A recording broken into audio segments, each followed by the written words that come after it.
বুঝতে পারছি যে তোমরা সবাই লিখেছো যে আমরা কেমন আছি। আর আমার শাশুড়ি মাকে তোমরা দেখো, মানে তোমাকে বলছো তো আছি মোটামুটি। আহ, ওর জ্বর হয়েছিল, জ্বরটা নেই কিন্তু শরীর দুর্বলটা এখনো আছে। আর আজকে রবিবারের দিন ছিল তো ভাবছিলাম যে একটু আগে ভাগে বিকেলবেলাতে লাইভ করব। তো আমার যে ওই যে দাদাটা প্রতিদিন আসে এখানে, প্রতিদিন গীতা ভাগবত চৈতন্য চরিতামৃত পাঠ করে, ওই দাদাটা আহ, ওই সব বিকেলবেলায় আসে আর 8:30টার সময়, 8টা সোয়া 8টার দিকে যায়। তো সেই জন্য আমাদের একটু দেরি হয়ে গেল। আর এই তো, আর কি বলবো, বেশিক্ষণ হয়তো থাকবো না। ভালো নেই, তোমরা বলছো যে হ্যালো কাকিমা কেমন আছে, ভালো নেই, ভীষণই খারাপ। কি বলবো, 2 দিন থেকে তো সেদিন লাইভে এসেছিলাম, আমার শাশুড়ি মা কোনো কথাই বলেনি। আর আজকে বন্ধুটা বলছে যে কর, ও আবার বাড়ি যাবে, তো সেই জন্যই এসছি, তোমাদেরকে দেখানোর জন্যই এসছি। আর আজকে সারাদিন সময় হয়নি, করতে চেয়েছিলাম, কারণ আজকে সকাল থেকে আমাদের মানে যারা ভিডিও দেখে অনেক দূর থেকে, দূর দূরান্ত থেকে সবাই বাড়িতে এসছে, অনেকজন এসছে আজকে সারাদিন, মানে অনেক লোক সকাল থেকে। তো সেই জন্য সময় হলো না। তো ভাবছি সন্ধ্যাবেলাতেই বসবো, আর সন্ধ্যাবেলাতে ওই যে প্রোগ্রাম, তো ওই জন্য এখন সময় করে একটু বসলাম। আর তোমরা কিছু যদি বলতে চাও বলো, আমি কমেন্ট করবো। মানে কালকের থেকে আজকে একটু, কালকে তো প্রচণ্ড মাথা ব্যথা ছিল আর সর্দি ছিল, তো আজকে সর্দিটা একটু কমেছে। উম, এই তো। বন্ধুরা তিনজনা ছিলাম, মোবাইলের জায়গা হতো না, কেউ এদিকে কেউ ওদিকে, টানা কাকও দেখা যায় কাকও দেখা যায় না। এখন দুজনা, ভালো করে দেখা যাচ্ছে।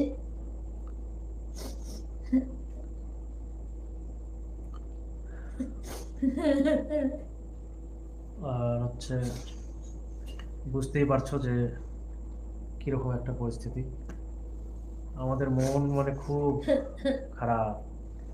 মানুষের একটা বাঁচার সম্বল প্রয়োজন তো পৃথিবীতে।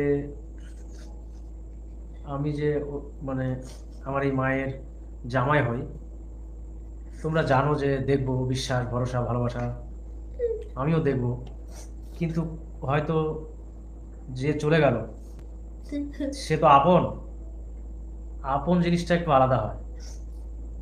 আর আমার সঙ্গে দূরত্ব একটু সম্পর্কের, জামাই আমি, আমি সারা জীবন দেখবো, ভালোবাসবো, নিজের মানে মা বাবার থেকেও ভালোবাসবো, এটা নিয়ে কোনো সন্দেহ নাই।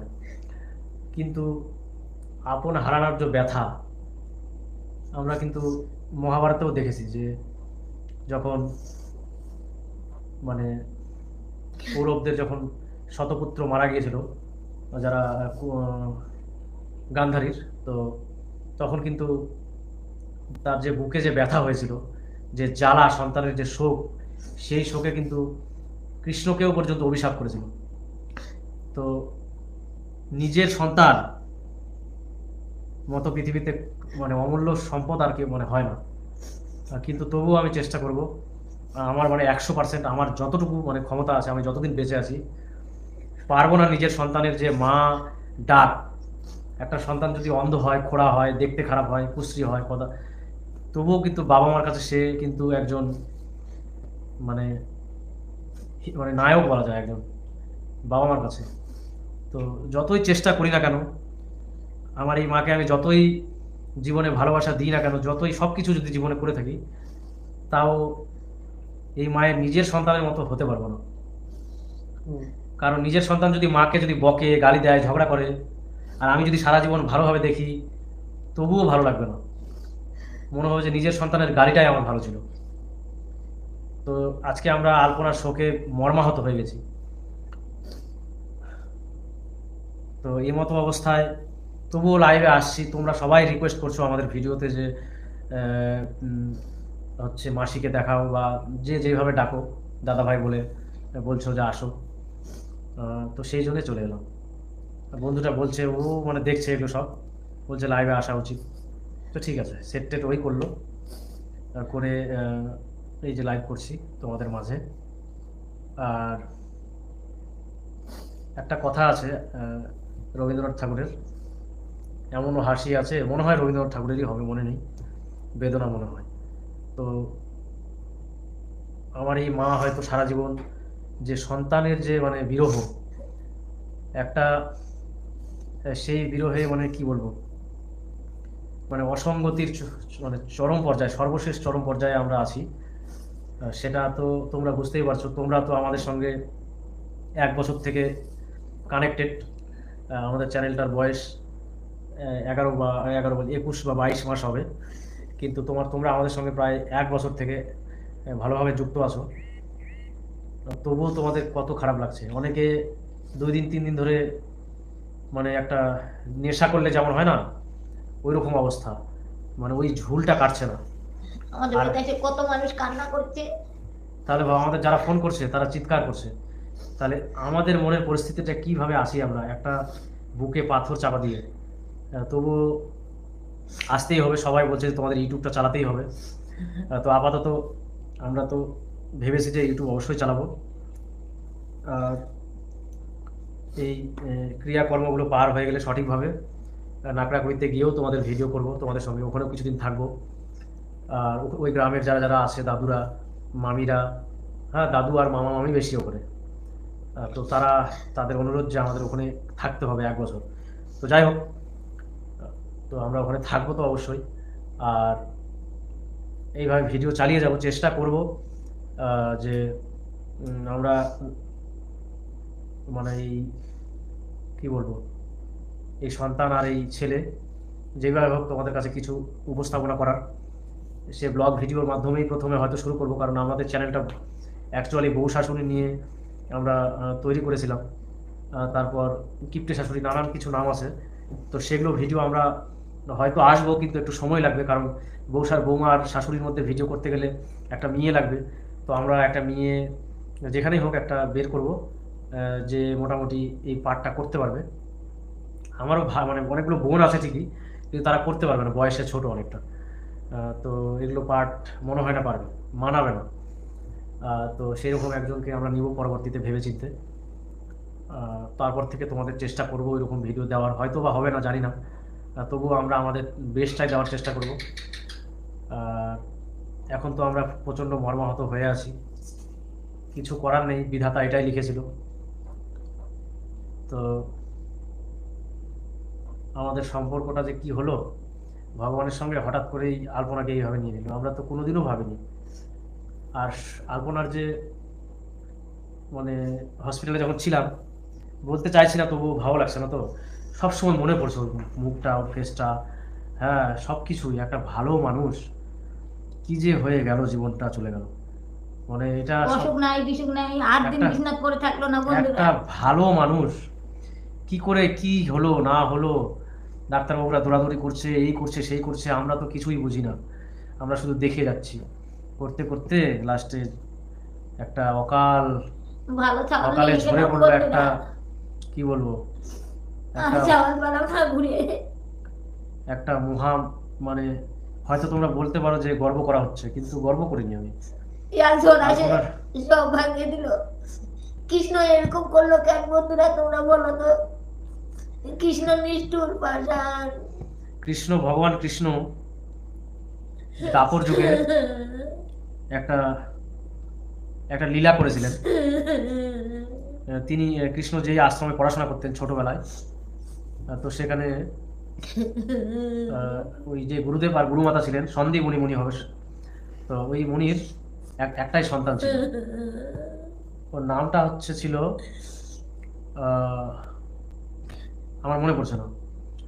তো কৃষ্ণ বলেছিল যে মাতা, গুরু দক্ষিণা হিসাবে কি চান আমার কাছে, তাহলে আমি সেটা যদি দিতে পারি তাহলে আমি ধন্য মনে করব। তো সেই গুরুমাতা কৃষ্ণকে বলেছিল যে আমার ইচ্ছা তুমি পূরণ করতে পারবে না বৎস, তোমাকে আমি হচ্ছে পারবা না। তো কৃষ্ণ বলেছিল যে এমন কোনো আশা নাই যেটা আমি পূর্ণ করতে পারবো না, এটা হতে পারে না। তবুও মাতা বলছিল যে এটা সম্ভব নয়, পারবা না। তখন বলেছিল ঠিক আছে, তোমার এতই যখন শোনার ইচ্ছা তাহলে শোনো। আমার সন্তান পুনর্দত্ত নাম ছিল, মনে পড়লো। পুনর্দত্ত হারিয়ে গেছে, মানে মারা গেছে, সমুদ্রের নদীর ঢেউে জলে। নদীর জলে ঢেউে মারা গেছে। তো তাকে কি নিয়ে এসে দিতে পারবা, হারিয়ে গেছে আর কি প্রথমে বলছিল। তারপর বললো যে আমি তো মা হই, আমি জানি, আমি বুঝতে পারি যে ও মারা গেছে, ও আর বেঁচে নেই। তখন কৃষ্ণ বলেছিল যে নিশ্চয়ই আমি এনে দিব, আমাকে আশীর্বাদ করেন। আর আমি যদি সত্যি এই কাজটা যতদিন পর্যন্ত করতে পারছি না, ততদিন আমি আমার নিজের বাড়িতে যাব না। আর এই কাজটা যদি আমি করতে পারি, তাহলে আমি নিজেকে মনে করবো যে আমি আচার্য, মানে আচার্যের যে ঋণ, মানে গুরুদেবের যে যে শিষ্যের যে এই এত কিছু শিক্ষা দিয়ে যে বড় করেছে কৃষ্ণকে, মানে তৈরি করেছে, 64 বিদ্যা দিয়েছে, তো সেদিন আমি মনে করবো যে এই ঋণ থেকে আমি মুক্ত হলাম, গুরু দক্ষিণা থেকে। তো কৃষ্ণ কিন্তু যমরাজের কাছ থেকে ওই পুনর্দত্তকে নিয়ে এসে দিয়েছিল, আর বুঝিয়েছিল যে আমি ভগবান, আমি অভিশাপ, সাপ, কাল, অকাল, আমি এটার উপরে, এগুলো কোনো আমার দ্বারা আমাকে প্রভাবিত করতে পারে না। কারণ একটা অভিশাপ কৃষ্ণ চাইলে ওটা অভিশাপটা লাগে, আশীর্বাদটা কৃষ্ণ চাইলে, কৃষ্ণের সব কিছু কৃষ্ণের জন্যই সম্ভব, কিন্তু ওটা হয়েছিল। তো এতটাই আমার মানে খারাপ লাগছিল যে আমি ওই পোস্টটা করেছিলাম, একটা ছবি দিয়ে ওই পোস্টে লিখেছিলাম যে কৃষ্ণ তুমি তুমি তো সব পারো, তুমি ইচ্ছা করলে আগুনাকে নিয়ে এসে দিতে পারো। তো সেটা ছিল দাপর যুগে, আর এটা তো কলিযুগ।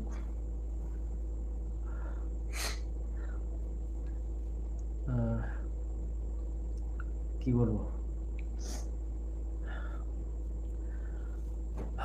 আয় বস। বিকেলবেলাতে আজকে বের হয়েছিলাম, কিন্তু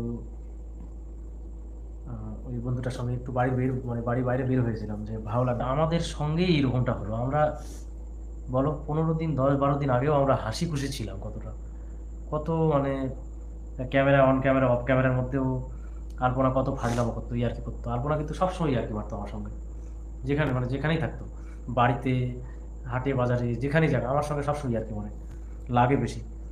তো একটা হাসি খুশি জীবন 15 দিনও কোথায় যে হয়নি চলে গেল। আমার জন্য শাড়ি নিয়ে আসিতে কিনে। ওর জন্য একটা শাড়ি আনিতে, আমার জন্য একটা শাড়ি আনিতে। বালুঘাট গেছিল এরা দুজনা আমরা শাড়ি দুজন নিয়ে। গিয়েছিলাম বালুঘাটে, তো ওখানে শাড়ি নিল, একটা ওর জন্য নিল, একটা আমার জন্য পাঞ্জাবি নিয়েছে। তো আমি বলেছি এতগুলো কাপড় চোপড় কেন আনলি, এখন অসুখ বিসুখ আমাদের টাকার দরকার। কোথাও অসুখ হচ্ছে কি হচ্ছে, তাই বলে কাপড় পরবে না? এলে একজন লোক বিয়ে নিমন্ত্রণ আসবে, পরে যাবো আমরা। আমি বলছি এটা আমার দুর্গাপূজার হয়ে যাবে, আর নিতে হবে না। বলছে না না, তোমাকে আবার দুর্গাপূজার জামা শাড়ি কিনে দেবো। আমাকে আর দুর্গাপূজার দিতে হবে না, কি আর শাড়ি দিবে? আর এই তো অবস্থা আমাদের, দেখো। কার সাথে এবার যাবো দুর্গাপূজা দেখতে? কৃষ্ণ আমার সব কানে নিছে, কিছু ধোয়নি।